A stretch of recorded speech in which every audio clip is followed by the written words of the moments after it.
This week on Pop Fiction, Wick, AI, Shazam, Rock, and JB remember something cool.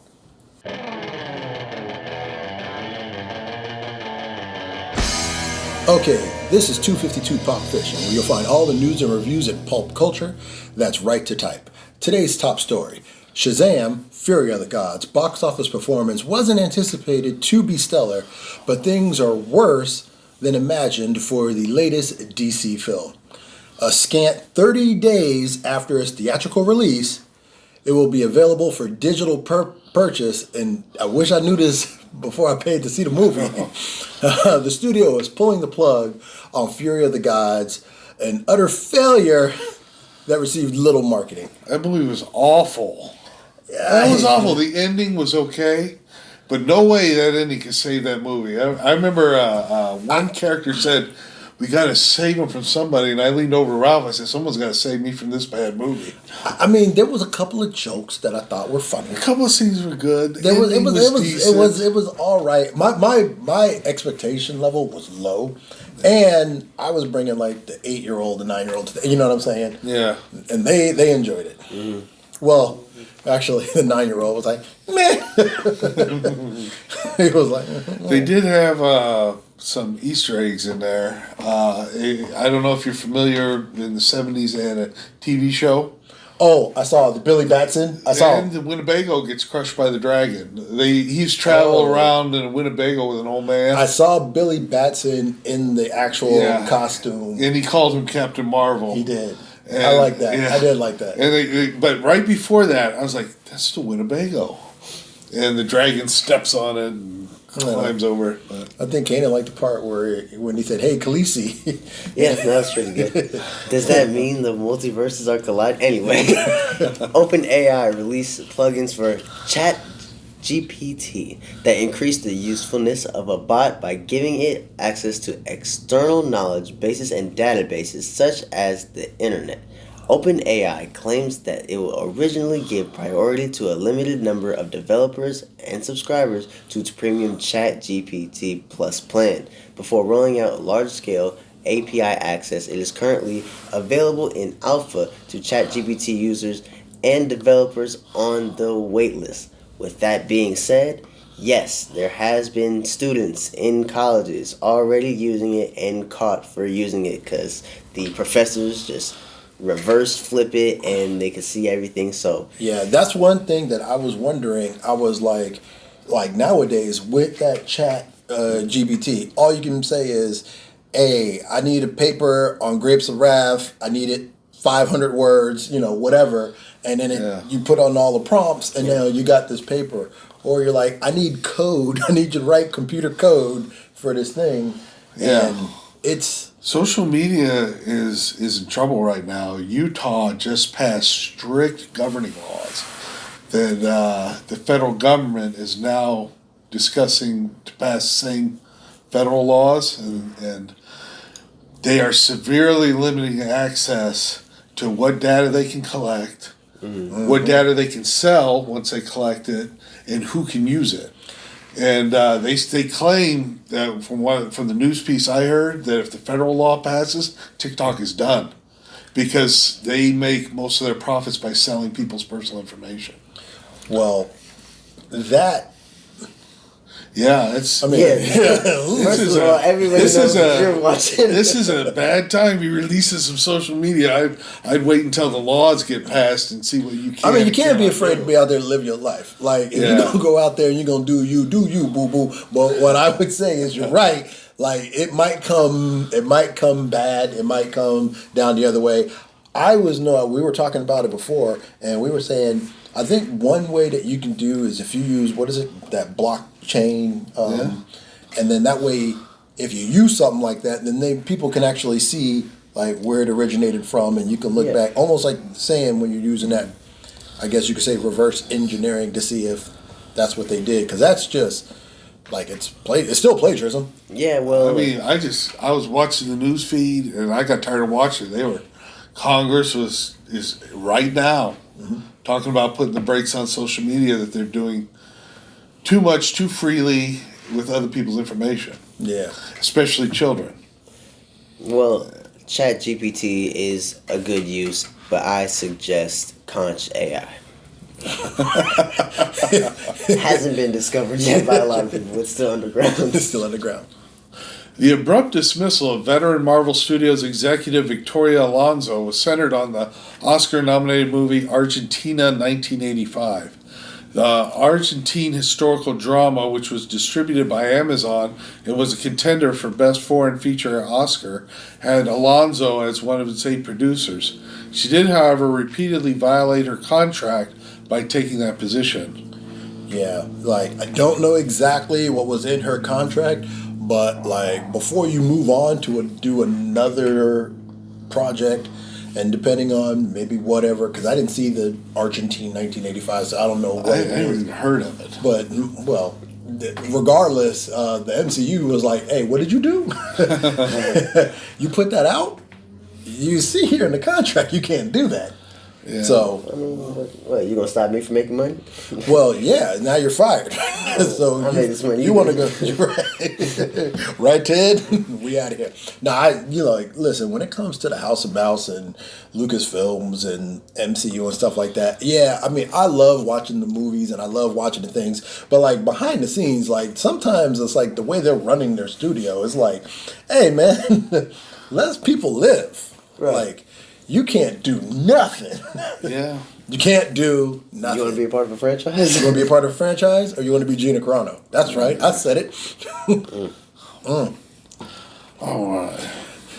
And then we mic drop. This week's review, John Wick, Chapter 4. As the price of his head rises, renowned hitman John Wick expands the scope of his battle with the high table by looking for the most influential criminals in cities like New York, Paris, Japan, and Berlin. I haven't seen it yet. I haven't got to it yet. Okay. It's a lot of John Wick doing John Wick things. Yeah. So you saw John Wick 1, 2, and 3, right? Yes. Okay. It's the only thing that I would say in a non-spoiler atmosphere is, like, everything that you saw in those movies, multiply it times 4. Okay. John Wick Chapter 4. I will say for the John Wick series, I feel like that was, for it to be a 4th movie, I was like, you know what, you guys, that was a great job. I mean, it was good. It's a ride. I'll probably see it tomorrow. It's a ride. And Once you check it out, I will. We'll talk about it. Seeing it. And make sure to count how many times he gets hit by a car. Yeah. It's more than 4, I'll tell you that. And gets right back up. All right. This week, what does JB remember? This week, JB remembers Dragon's Lair. The video game? The yes. arcade? The Don... Was it Don Don Bluth. In fact, the company that made Dragon's Lair was owned and operated by Rick Dyer and Don Bluth. And before Dragon's Lair, before Secret of NIMH and whatnot, he was a Disney animator. And he said Dragon's Lair was one of his first projects he started after leaving Disney. Really? I'm going to show it to you guys. I'm going to be way bigger than Disney. I mean, you know what? For a while there, those Don Bluth films, like, there was like 5... American Tail, Secret of NIMH. He did Titan AE not too long ago, and that was Didn't he also good. do The Land Before Time? Was that... Yes, that was Don Bluth. That was Don Bluth. Also, in the same realm of Dragon's Lair, what was it? Space Ace? Space Ace was... See, now you're getting to my... I'm sorry. Yeah. I'm sorry. Dragon's Lair was released in 1983. It was the very first video game to use Laserdisc technology, and its graphics were 10,000 years beyond every video game out there because no one could get the quality of the Laserdisc. And it was Dirk the Daring was going into a castle to save Princess Daphne from the dragon. And I remember going in the arcade, you see people standing around watching other people play. Yeah, because it was such a good cartoon. But you had to fight your way in for Dragon's Lair. There'd be like 20 people around the video game. And if I can remember correctly, there would be like a little light or something that you would have to move the joystick towards. And he said it was originally supposed to be a pixie would appear, but they couldn't get it to work, so they just flashed the light. And it's very simple controls. You hit a button to draw a sword, and you would move him either up, down, left, or right according to the flashes. Yeah. And the timing had to be right. You had to be timing right, because if your timing was off, it would show a cutscene of Dirk getting killed or set on fire or something would happen. Something awful would happen. What I liked was there was a unique death for each different scene. Did you ever beat the game? Yes, I did, but not till years later when they released it on DVD. Oh. And really? Yeah, it's a DVD game now. You can use your DVD remote to play Dragon's Lair. Oh. And I played Dragon's Lair 2 and almost beat it. It was 10 times harder than the first one, and I never got to the end of that one. But I did beat Dragon's Lair. Because of the success of the franchise, they released Space Ace. It was also a Don Bluth animation all the way through. Not as popular, right? I thought it was pretty popular. The one that wasn't popular... No, the one that wasn't popular was a game you released called Thayer's Quest. It had all these problems and bugs. And they did release it. I saw it in the theater. It was like a whole keyboard. And you see a flash. And you're like... and I die. And 2 seconds later you die. It's like someone did not finish making this video game. But they did tried to release Dragon's Lair 2. By that time, first of all, other companies were producing Laserdisc games at that point, and even the game consoles, like I guess Philips released a game console that could play Dragon's Lair and the other games like it. So Dragon's Lair 2 did not know that. wasn't released until 1991. It was finished back in the 80s. But they didn't. By the time they released it, by that time Nintendo had taken off, and they had all the whole magic gaming was gone. system, PlayStation and all that stuff. But yeah, I remember that was they did catch lightning in the bottle. I remember that was at you knew you had a good arcade if they had Dragon's Lair in there, because there'd always be a big crowd. I always saw a big crowd around Space Ace too. It was a solid game. It was Thayer's Quest. Came in and out of the arcades after a few weeks and said, this game sucks and it doesn't work. Nice. And then it wasn't until years later it was Dragon's Lair 2 Time Warp released. On top of that, what happened is they would freeze a screen and show a golden item. You had to click on it really fast. So you'd click for the flash and then, click, and he would reach up and he'd grab the golden item and put it in his backpack. If you got to the end of Dragon's Lair 2 and you didn't pick up every single golden item, when you go to say Princess Daphne, you rip off, you open up the sarcophagus, and a mummy would come out and attack you and kill you. As I did all that just to get killed by a mummy. What did I miss? A few gold stars, I'll tell you that. Yeah, a few gold items. It was an annoying game, but Dragon's Lair was a lot of fun.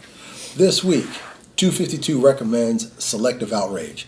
Stand-up icon Chris Rock addresses yoga pants, spoiling his children, the Kardashians, and the incident involving actor Will Smith at the Academy Awards, as seen live on his Netflix special. I actually did watch this one live, and I sat with it for a while before I wanted, because I wanted to talk about it earlier. Because it was live, I had to find out later. There was like a whole bunch of other comedians that was like, wow, man, he did that live. Because it was like, normally when comedians put out their special, they'll tape themselves doing the same act at 3 or 4 other things. And then they cut the best part of it to give you the 1 hour special. Right. So there was a couple of things where, I'll be honest with you, some of them I did notice, but some of them didn't, where he kind of flubbed a joke here or there or a line, so it wasn't as funny because he messed up on the punchline. But there's a certain way that Chris walks around stage, the cadence of his voice, the way he says it, the way he delivers it, and it was funny. And especially because he's older now, so he talked a lot about his kids, talking about that stuff. But of course, the whole show, you're waiting, because he teed it up a couple of times, because he would talk about like Snoop Dogg or something. He's like, I'll be careful because I don't want another mad rapper on me, So he kept teeing it up with Kanye and everybody else. And then when he finally got to that last 10 minutes, whew. I haven't seen it yet. I'm not going to even attempt to say the jokes, but yeah, he got him. He got it. It was like, it was like a year later, man. You still mad? And it's like, yeah, man. Still mad. Still mad. I'm petty and I hold grudges. I'm Caden, and that's news to me. I'm Cool Water Kurt. That's my story, and I'm sticking to it. We'd like to hear what you think. Leave us a comment down below and let your opinion be heard. And if you like this video, please check out other videos on our channel. And when you get a chance, go ahead and hit a like and subscribe. Why not? All your friends are doing it. No, they're not. I'm JB. I'd like to give a shout out to my man AM at Comic Safari. Hey, I saw he's doing stuff. Are you ripping? I know. I just happened to notice. I was like, hey, he was doing the thing, and I was like, hey, way to go, AM. He just goes on hiatus down there, but he comes back. He comes back. And this is 252 Pop Fiction, where you hear it first. No? I gotta give the fans some teaser. You ain't not this is.